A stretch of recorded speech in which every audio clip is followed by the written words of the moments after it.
Comme mon papa a fait des courses en moto, pour moi la compétition je connaissais déjà depuis toute petite. Et puis il fallait juste que je trouve mon sport et puis j'ai trouvé le ski et la compétition elle était un peu dans la famille donc ça s'est fait tout seul. Déjà en Suisse faire du motocross c'est compliqué donc j'ai d'abord testé le vélo et puis ça m'a vraiment plu donc je me suis débrouillée toute seule assez rapidement et puis assez rapidement l'esprit compétitif a repris le dessus et j'ai commencé à faire des courses.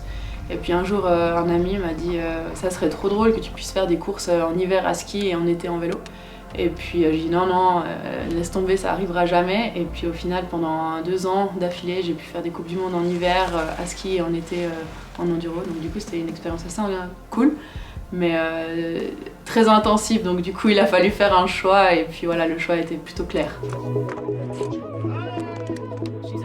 L'adrénaline, tout d'abord, c'est ce que j'adore. Et puis on a toujours une recherche de ligne parfaite en vélo aussi. Il y a les trajectoires, les courbes, les difficultés. Il faut prendre des décisions très rapidement et c'est très similaire au ski. Du coup, ça me plaît bien de pouvoir faire cette parallèle en été. Mentalement, une saison de Coupe du Monde, c'est intensif.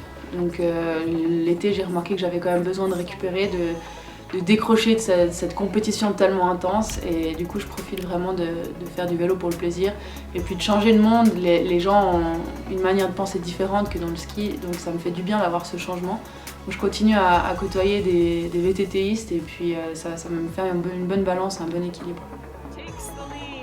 Après en 2018-2019 j'ai passé une phase vraiment très négative et puis à ce moment-là c'était général, un trop plein de sport en général et du coup j'avais vraiment envie de tout arrêter et je savais pas trop où je voulais aller et puis les pensées allaient vraiment dans tous les sens. J'ai dû être accompagnée pour réussir à canaliser mon énergie et puis à me remettre sur le droit chemin et puis petit à petit j'ai réussi à faire les choses un peu d'une manière différente et à accepter aussi que dans le ski en fait il y a plein de manières de réussir et puis je dois créer la mienne qui est un peu différente du chemin classique. Oui, clairement, j'ai un peu tout testé dans la manière de travailler et puis au final, actuellement, j'arrive à savoir de quoi j'ai besoin et autant dans des moments d'excitation forte en course ou des moments un peu plus calmes ou même de doute à l'entraînement, j'arrive beaucoup mieux à gérer ces situations alors qu'avant, c'était vraiment compliqué à gérer parce que je trouvais pas ma place dans le monde du ski, c'était pas quelque chose qui collait à ma personnalité. Et puis j'ai réussi avec le temps à créer mon propre équilibre dans un monde quand même très dicté et très cadré en fait. Je pense que le fait déjà d'être bien dans ses baskets où on est, c'est déjà une bonne chose. De pouvoir aussi être un peu plus faire parler un peu plus son caractère et sa personnalité. Ça m'aide aussi à me projeter sur l'avenir et puis ouais, je pense que je dois continuer mon chemin et puis pas trop regarder à gauche à droite et ce qu'on peut dire de la manière parfaite d'être un skieur.